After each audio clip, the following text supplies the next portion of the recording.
आप सभी को मेरा सादर नमस्ते। आज के इस वीडियो में कार्तिक मास की हनुमान जी की कहानी है। एक समय की बात है, एक गांव में एक बुढ़िया माई अपने बेटे बहू के साथ रहा करती थी। एक बार जब कार्तिक का महीना आया तो बूढ़ी माई ने अपने बेटे से कहा कि बेटा, मैं कार्तिक स्नान के लिए जाना चाहती हूँ और पूरे एक महीने मैं गंगा जी के किनारे ही रहूँगी। माँ की ये इच्छा जानकर बेटे ने अपनी पत्नी से कहा कि माँ के लिए 30 लड्डू बना दो ताकि वो वहाँ पर रोज पूजा पाठ करके लड्डू खा सके। बुढ़िया माई की बहू थोड़ी सी गुस्सैल स्वभाव की थी। एक तो पूरे घर के काम की जिम्मेदारी, ऊपर से अब लड्डू भी बनाने हैं। गुस्से में ही सही, पर बुढ़िया की बहू ने उसे लड्डू बना के दे दिए और बुढ़िया अब कार्तिक स्नान के लिए चल दी। गंगा जी पहुंचकर उसने गंगा जी के किनारे पर एक झोपड़ी में रहना शुरू कर दिया। अब वो रोज सुबह जल्दी उठती, स्नान करती और अपनी पूजा पाठ खत्म करके वो जैसे ही डब्बे में से लड्डू खाने को होती, तभी वहां पर हनुमान जी बंदर के रूप में आ जाते और बुढ़िया माई वो लड्डू बंदर को दे देती थी। बुढ़िया माई को बंदर को लड्डू खिलाने में बहुत ही खुशी मिलती थी। हनुमान जी बुढ़िया से बहुत ही खुश थे। इसी तरीके से कार्तिक का महीना बीत गया और वो 30 के 30 लड्डू हनुमान जी ही बंदर के रूप में खा गए।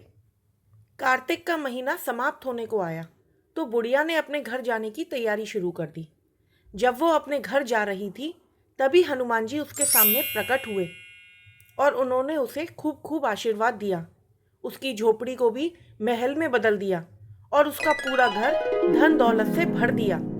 अन्न और धन के भंडार लग गए और उसकी काया भी निरोगी हो गई। अब हनुमान जी को प्रणाम करके बुढ़िया अपने घर वापस पहुंची और घर पहुंचकर उसने अपने बेटे को ये सारी बात बताई। अब बहू अपनी सास को इतना निरोगी और धनवान देखकर सोचने लगी कि मैं भी अगले वर्ष अपनी माँ को कार्तिक स्नान पे ज़रूर भेजूंगी, और वो कार्तिक आने का इंतज़ार करने लगी। अगले साल जब कार्तिक का महीना आया तो उसने अपनी माँ से ये सारी बात बताई और उसे कार्तिक स्नान के लिए जाने को कहा। अब उसकी माँ बेटी के कहने पर बुरे मन से जाने को तैयार हो गई। बहू ने बड़े प्यार से पूरे के पूरे 30 लड्डू अपनी माँ के लिए तैयार किए और माँ अब कार्तिक स्नान के लिए गंगा जी चली गई। वहाँ पहुँचकर माँ सुबह जल्दी उठकर गंगा स्नान करती और अपनी पूजा पाठ करके लड्डू खाना शुरू कर देती। जैसे ही वो लड्डू का डब्बा खोलती तो हनुमान जी बंदर के रूप में उसके पास आ जाते, लेकिन वो उन्हें लड्डू देने की बजाय पत्थर मार के भगा देती और कहती, अरे इस एक लड्डू से तो मेरा ही पेट नहीं भरेगा, तुम्हें कहाँ से दूं, और उन्हें पत्थर मार के भगा देती। ये उसकी माँ का रोज का नियम था। अब रोज एक महीने तक यही चलता रहा। जब कार्तिक का महीना समाप्त हुआ और बहू की माँ अपने घर जाने लगी तो हनुमान जी उसके सामने प्रकट हुए और उन्होंने बहू की माँ की झोपड़ी को कूड़े करकट में बदल दिया और उसकी माँ को रोगी बना दिया। उधर बहू बेटे से बोली कि कार्तिक का महीना समाप्त होने वाला है, जाइए आप मेरी माँ को गाजे बाजे के साथ लेकर आइए।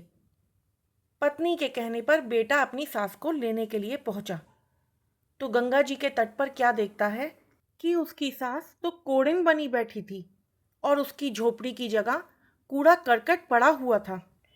तभी वहां पर हनुमान जी प्रकट हुए और बोले, बेटा, तुम्हारी माँ ने कार्तिक का स्नान सच्चे मन से और अच्छी भावना से किया था, इसीलिए उन पे कार्तिक देव की कृपा हुई।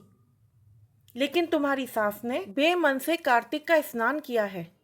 उसने कार्तिक के महीने में बेटी के घर का अन्न खाया है और लालचवश कार्तिक का स्नान किया है, इसलिए कार्तिक देवता इससे नाराज हो गए हैं और इसे कोड़िन बना दिया है।